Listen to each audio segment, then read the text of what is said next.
اب بعض دفعہ لوگ کہتے ہیں کہ یہ اتنا طویل عمل ہم انجام نہیں دے سکتے، یا یہ کہ ہم سورہ اتنی اچھی طریقے سے نہیں پڑھ سکتے. تو پھر امام نے ایک دوسرا طریقہ بیان کیا اور ارشاد فرمایا دوسرے طریقے کے بارے میں، وَإِن لَمْ تُحْسِنِي ذَلِكَ وَلَمْ تُحْسِنِي، اگر آپ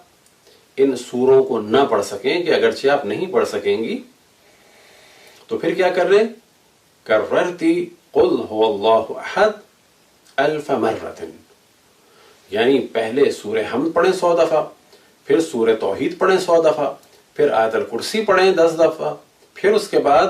بجائے سورہ انعام کے اور ان سوروں کے اور پھر انشقاق سے لے کے آخر قرآن تک پڑھنے کے 1000 دفعہ سورہ توحید پڑھ لی جائے. اور یہ دوسرا طریقہ انتہائی آسان ہے کہ جو لوگ ان سوروں کی وجہ سے اس عمل کو انجام نہیں دے پاتے کہ ہماری زبان اتنی رواں نہیں ہے، اور اگر ہم پڑھیں تو عموماً غروب تک ان سوروں کی تلاوت سے فارغ نہیں ہو پاتے، خصوصاً کب کہ جب سردیوں کا زمانہ ہو، کہ جب سورج جلدی غروب ہوتا ہے. تو ایسی صورت میں، یا اس صورت میں کہ جب تھکن ہو، یا اس صورت میں کہ جب تلاوت نہ کر سکتے ہیں اچھی، اس میں غلطیاں ہوں، یا یہ کہ ٹائم بہت لگتا ہو، تو پھر 1000 دفعہ سورہ توحید پڑھ لی جائے ان سوروں کے بجائے. تو ایک طریقہ مشہور طریقہ، دوسرا طریقہ کہ جس میں 1000 دفعہ سورہ توحید پڑھ لیا جائے. اسی طریقے کو بیان کیا ہے شیخ مفید نے، لیکن فرق بس اتنا سا ہے، اور لگتا ہے کہ شاید یہ بھی وہی دوسرا طریقہ ہو، کہ انہوں نے فرمایا ہے کہ جب وہ سورہ مخصوص اچھی طریقے سے نہ پڑھے جا سکتے ہوں نصف رجب کو، یا یہ کہ ان سورے پڑھنے کی طاقت نہ ہو، تو پھر کیا کیا جائے؟ حمد کو پڑھا جائے 100 دفعہ، آیت الکرسی کو پڑھا جائے 10 دفعہ، اور 1000 دفعہ سورہ کو پڑھا جائے، یعنی سورہ توحید کو پڑھا جائے آخر میں. شیخ مفید نے طریقہ جو بیان کیا اور جو دوسرا طریقہ روایت میں بیان ہوا، اس میں فرق یہ ہے کہ اس میں سورہ حمد کے بعد 100 دفعہ سورہ توحید کا ذکر نہیں ہوا، ڈائریکٹ 10 دفعہ آیت الکرسی کا ذکر ہوا. بس بہتر یہی ہے کہ اگر کوئی پہلے طریقے کے مطابق عمل نہ کر سکے تو پھر وہ دوسرا طریقہ، یعنی 100 دفعہ سورہ حمد،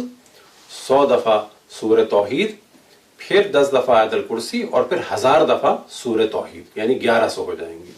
شیخ مفید کے طریقے کے مطابق بس 1000 دفعہ سورہ توحید، اور جو سورہ حمد کے بعد 100 دفعہ توحید ہے اس کا ذکر نہیں ہے. اب ممکن ہو کہ کوئی اور روایت ہو جو ان کو ملی ہو، اور ممکن ہے کہ اسی طریقے کو انہوں نے نقل کیا ہو اور کاتب سے غلطی ہو گئی ہو اور 100 دفعہ سورہ توحید کا ذکر رہ گیا ہو.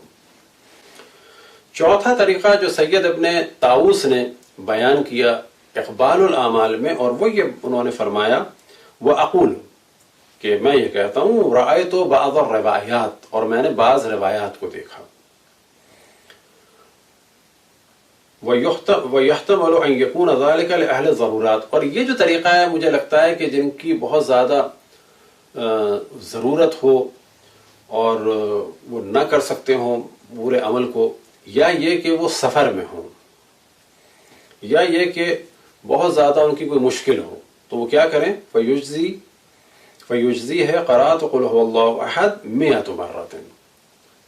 کہ وہ نماز ظہر اثر کے بعد عمل ام داؤد کو اس طرح سے انجام دے دیں کہ پہلے وہ چیزیں پڑھیں، ان سوروں کے بجائے 100 دفعہ سورہ توحید پڑھ لیں. اب یہیں سے ایک جواب یہ مل جاتا ہے کہ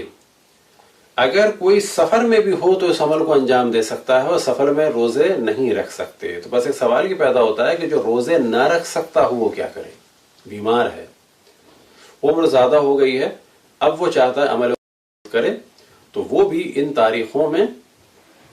یعنی 15 رجب کو عمل ام داؤد کو انجام دے سکتا ہے، کیونکہ وہ روزے نہیں رکھ سکتا. وہ کہ اگر روزہ ہو تو یہ عمل بہت ہی بہتر ہے. لیکن کیونکہ یہاں پہ روایت سے استدلال ہوا کہ سفر میں